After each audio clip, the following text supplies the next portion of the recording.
Han, Han. Han, halika nga dito, Han. Ano, Han? Han. Gusto ko sana talaga papalitan yung kurtina natin, Han. Palitan? Palitan natin to, Han. Nilalaban ko lang yung kurtina natin, Han. Tapos binalik ko lang.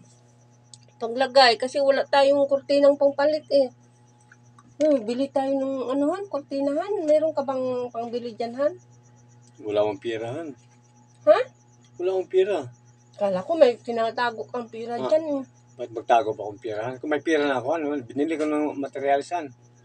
Alam mo, dahil bang kulang sa bahay natin, no? Tingnan yung kwarta natin, no? Kulang pa sa, sa tambak. Pinapatambakan kasi natin to, no? Wala akong pira tinataguan. Tambak ng mga lupa, oh. Kulang pa talaga. Buti na yung natin, yung maabot na ako. Kasi, nagdagan ko ng lupa ng natin, yung bahay natin, yung kwarto. Oo nga, bumaba na yung ano ba yun, Nan? Maabot na yan. Maabot na. Oo nga eh. Kung may pira na ako, ba't hindi ako magbigay sa iyo? Sa sunod lang, pag may pira tayo, palitan natin yung kurtina natin. Oo nga, Han eh. Yun nga, Han eh. Hirap talaga pag walang trabaho, no? Kailangan natin magpa-repair ng bahay. Saka di tayo makabili-bili agad. Opo. Ate, bayaran mo na po yung utang mo. Maniningil na po ako sa utang mo kasi matagal na kasi yung utang mo sa akin eh. Hindi mo ni bayaran. Opo. Ate, bayaran mo na kasi ako.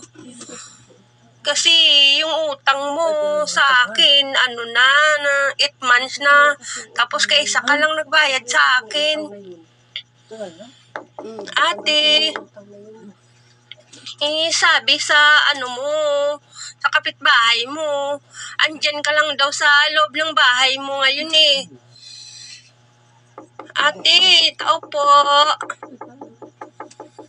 Opo, ate. Ate, lumabas ka na po kasi. Kausapin mo lang naman ako. Ate, kung bayaran mo ako, hindi. Kasi matagal na kasi yun eh.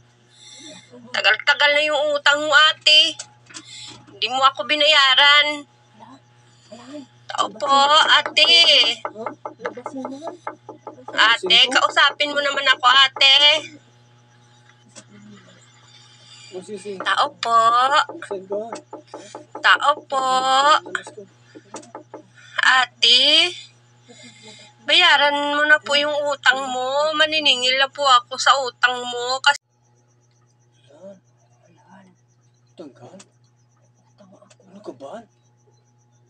utang ako, labasin mo na lang, Han. Labasin ako maglabas? Ikaw na lang yung maglabas.